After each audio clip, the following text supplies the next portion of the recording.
Yeah. You ready? Hey.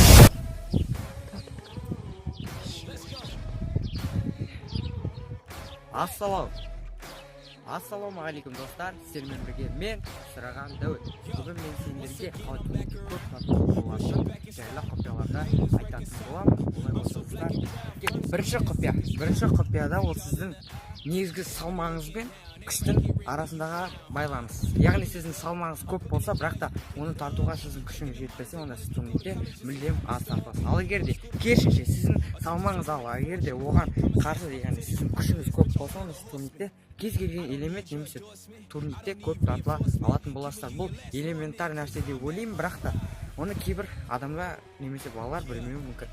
Сондықтан да осыны маңызды ретінде бірінші айттым. Олай болса, келесі екінші құпия. Екінші құпияда сіздің негізгісі, екіншісіне қойып отырғаным, ол сіздің техникаңыз.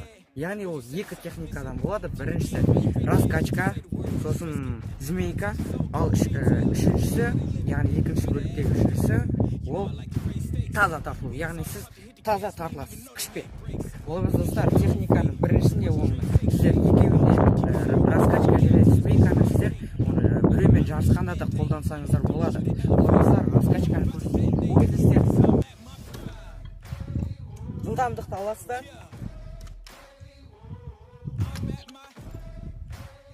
Міне осылай аяқтарыңызбен жылдамдықты бұлай серпейсіздер де тарта саласыздар, сіздерге оңай болады. Және де екінші змейканы сіздер тіпті жарыста да қолдансаңыздар болады. Ол кезде сіздер 98%-ға ғана түсесіздер төмен қарай, сосын ары қарай тарта бересіздер. Кішкене аяқтарыңызбен қозғалып көмектесіп отырсаңыздар болады.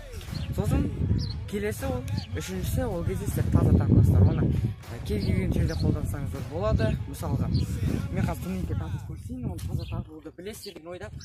Міне қараңыздар, ол кезде таза күшпен тартамыз. Толық түсеміз, толық тартамыз, толық түсеміз, толық түстен қайта тартамыз. Міне осы болды. Сосын келесі үшіншісі құпияны қазір айтатын болам. Олай болса, кеттік. Үшінші құпияда ол сіздің жаттығуларыңыз. Яғни сіздің жаттығуларыңыз күннен күнге күрделене бастаса, онда сіз үлкен жетістіктерге жететін боласыз. Себебі сіз турникте 20 рет тартылсаңыз ба, онда отжиманияны да 20 рет жасап, немесе брусьяны да қосып араластырып отырсаңыз болады. Себебі сіз ол кезде тек қана қолдың бұлшықеттері, арқаның бұлшықеттеріне жұмыс жасайсыз, ол кезде жақсы болады. Достар, сосын келесі төртінші құпияда ол жаттығулар болады. Ол жаттығуларды сіздерге көрсетіп кетейін. Бірінші жаттығу ол сіздің қолдың ұстау, яғни турниктегі ұстау, хват деп аталады. Соны дамытуға арналған бірінші жаттығу. Бірінші жаттығуда осылайынан тұрасыздар.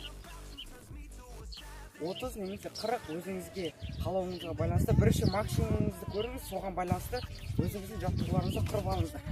Сосын келесі сіздер бір қолмен тұрасыздар, яғни оң қолмен бастап. Міне қараңыздар, оң қолмен сізге қарай тартсаңыз болады. Сосын келесі сол қолмен. Оны да солар максимумды көріп алыңыз, сосын ары қарай жаттығуды жасай бересіздер. Бұл жаттығулар сіздерге не көрсетіп жатырмын деген ой болса, бұл жаттығулар сіздердің турникте, мысалға сіз тартылып жатсыз, сол кезде сіздің күшіңіз бітті, бірақ та қолыңыз былайынан тұрып қалады. Ал егер сіз оны мықты қылдырсаңыз, онда сіз бұрынғы жасағаннан да көп жасауға сіздің мүмкіншілігіңіз артатын болады. Достар, келесі жаттығу, ол кезде сіздер егер мүлдем сіз жасай алмасаңыз, яғни сіз тағы да көбейткіңіз келсе турникке тартылуды, онда былай жасайсыздар. Міне қараңыздар, осындай жерге мініп аласыздар, сосын тартыласыздар да түсіп кетесі ақырын. Сосын қайта мініп аласыздар да ақырын түсесіздер. Міне, сосын келесі турникте осылай тұрасыздар. Тартылмай, жақындап тұрасыздар. Міне, осы жаттығу болды. Ал егер сіз мүлдем бір рет болсын турникке тартыла алмасаңыз, онда жаттығуды отжиманиядан бастаңыз. Достар, жаттығулар туралы айтып жатырмыз, жәнегі жаттығулар қолданыңыздар. Сосын егер сіз турникте 5-10 рет немесе 15 рет тартылсаңыз, 20-ға жеткізгім десе, онда сен қосымша салмақтарды беліңе байлап, яғни арнайы құралдармен жасап алсаң, онда саған оңайырақ болады. Себебі сіз үлкен вестерді алған сайын, ал жай тартылған кезде сіз өзіңіздің жеңіл сезіне бастайсыз, сосын турникке көп тартылатын боласыз. Егер де менің видеом сіздерге ұнаса, онда лайк басып, комментарий жазып, ең басты қоңыраушаны басуды ұмытпаңыздар. Келесі видеода кездескенше сау болыңыздар. Видеоның соңында ең жақсы сөз, жұмыс істеуді тоқтатпаңыздар. Сау болыңыздар. I'm waking up to ash and dust. I wipe my brow and I sweat my rust. I'm breathing in the chemicals.